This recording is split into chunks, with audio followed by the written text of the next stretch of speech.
No, I can't do it.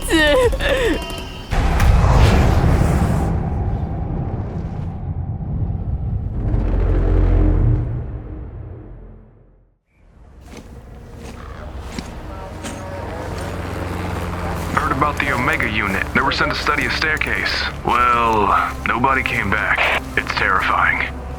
Unit 5, do you copy? Copy. No incidents here.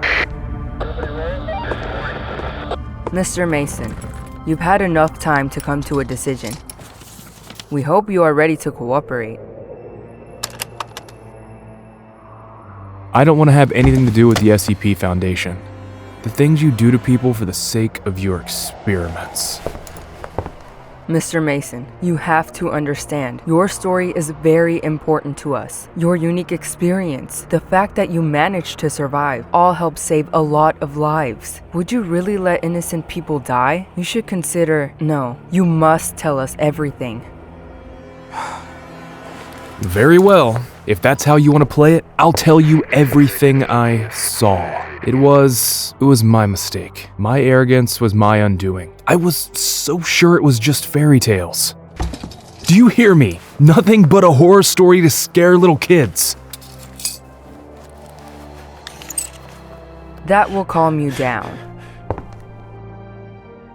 My name is Alex Mason, and I am the senior manager of the iLight Electric Company. It was my first business trip, so far away from home. I was sent here, to Japan. We had a simple task, to increase the production without harming the locals in any way. I even thought it would be way too easy, even for a newbie like me. If only I had known. I went from the airport straight to the factory. After a short tour, I was surprised to realize that the small factory was the only facility in town that gave people jobs. It used 90% of the energy resources as well. However, its performance was very poor because only half of its potential was being used. One would think fixing that would be easy. Increase the power and problem solved. I'd be a hero and get to go home. Still. Then we learned what differences in mentality truly meant. My suggestion was flatly rejected.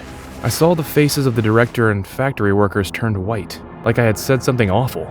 But I truly had no idea. That's when they told me the legend. It was very weird to hear an old, tired-looking man with an absolutely serious face tell me that increasing the power could lead to a blackout in the entire city, and that was out of the question, and that the darkness would have attracted the monsters. I thought I had misheard. The evil yokai spirits were apparently wandering there and waiting for the dark to attack the tiny Japanese town. They even had a name for them. The Gashadokuro. Skeleton spirits living in the darkness. Of course, I didn't listen to anyone. I threatened them that we would terminate the contract if they didn't cooperate and increase the power. Thankfully, I had access to the necessary equipment. I was about to move out of the airport when everything started. The citizens, they were running in the streets in panic, locking themselves in their homes. Some of them were praying. The lights began to go off all over the city. I saw the whole town plunge into darkness with my own eyes. The electricity disappeared in district after district. I was feeling very lost when I suddenly saw a young woman calmly sitting on a bench amidst all the madness. What was wrong with her? It was like she didn't even notice what was going on around her. It was strange to see such an absolute calm. I got distracted by the taxi that came for me. I got inside and went to the airport. We were too late. As soon as we got outside the city, the streetlights went out. The city was plunged into total darkness. The driver suddenly hit the brakes, but it was too late. The taxi drove into the car in front of it at full speed. I hit the dash after we collided. I think I lost consciousness. No, damn it, I don't want to remember it. It's all right. You are safe now. Go on with your story. I still can't forget what I saw back then.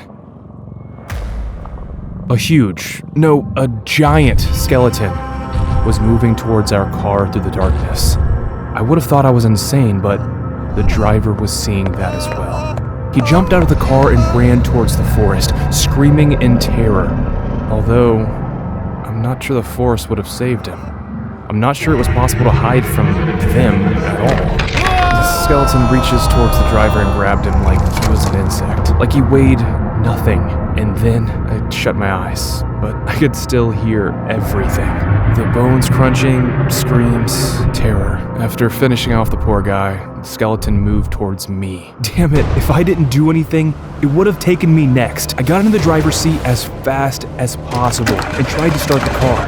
Come on, come on! I felt so desperate I hit the dash with my hand and turned on the headlamps by accident. That saved my life. The light cut through the darkness and fell on that monster. It immediately felt pain and disappeared, leaving only a slightly haze behind. Not for long, though. It appeared again where there was no light. It hesitated for a second, and that saved me. I turned the ignition and couldn't believe it. The car finally started. Why didn't I drive to the airport? The car wouldn't have made it. I was afraid it would die before I reached the city. Still, I decided to risk it. Except, it was hell in the city. Those skeletons, they were everywhere. They were walking around, huge, creepy, knowing no mercy. They snatched everyone they could, and damn it, I've just realized it's all real. Not a movie, not a nightmare. I got distracted for just a second, and the car crashed into a tree. The headlamps went out. I tried to get out of the car, but the seatbelt was jammed. I was trapped. The skeletons noticed me and went towards the sounds. Damn it, I had to hurry. I started searching in the car for anything useful and opened the glove compartment. An army knife fell out of it. I cut through the damn belt and got out of the car. I started running along the street, although I didn't have much hope I would survive at that point. But who could have thought that the director of the factory I'd argued with earlier that day would be the one to save me? He caught me at the corner and practically dragged me into some dirty basement. That's when I learned the whole truth. The Gashadokuro weren't fairy tales or make-believe. They had been a scary, disgusting reality for several centuries. They are born at moments when hundreds of people die and are made of concentrated sufferings before death. The giant skeletons appeared in Japan a lot of centuries ago, but then they disappeared. They say they were noticed again in 1945, after the atomic bombings of Hiroshima and Nagasaki. But why do they attack people? Nobody knows that. Maybe they need people to suffer so that new Gashadokuro could be born. Yes, it was my mistake. I let that nightmare become reality. And I have to live with that. But what happened next was, we heard gunshots outside. Director and I looked at each other and, I'm sure of it, both thought the same thing. Soldiers. We were saved. We walked outside and saw your people shooting at the skeletons. Of course, I rushed towards them. I still believed we could be saved, but it seemed like one of the soldiers of the Foundation, no, I can't remember his number. He pushed me aside and said the Foundation's goal wasn't to save people. When it became obvious guns were doing nothing, and your soldiers got killed one by one, I felt a bit happy, to be honest. It was such horrible, ugly justice. And then we started running again. We couldn't stay in one place anymore. The skeletons, sensing the new victims, followed us. We decided to split up. My savior could no longer run, and I sent him to the Foundation camp. I hoped he would have a better chance to get help. I distracted those monsters. Hey! Ah! I'm here! Just screamed at the top of my lungs. While they were focused on me, the director managed to escape. And I kept running. And then, maybe I did have a guardian angel looking after me. I don't know. But when I'd lost all hope, I met her. That girl that had been the only one to stay calm in the doomed city. It was unbelievable.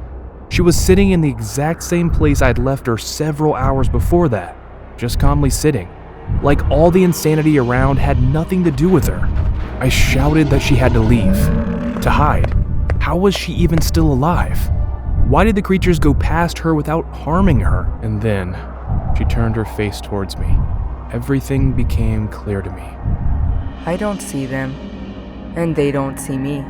She calmly replied. She was blind. I felt scared and closed my eyes. It was like she could feel it because she said, No, you must suffer. She touched the hand in which I was clenching the sharp knife.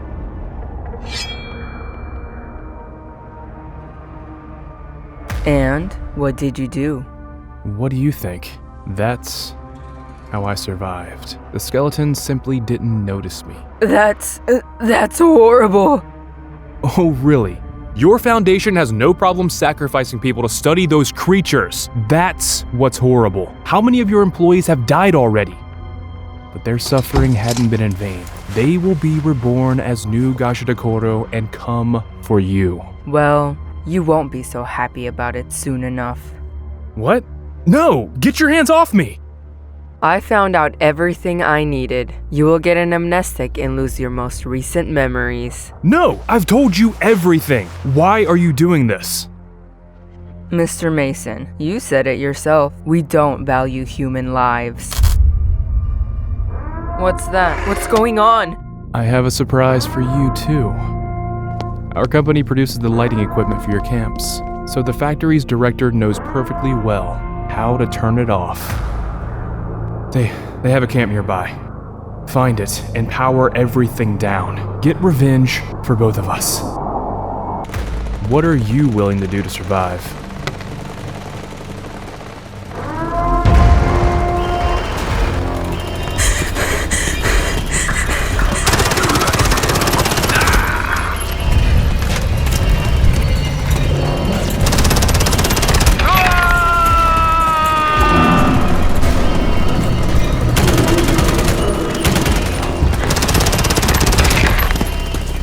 No, no, no!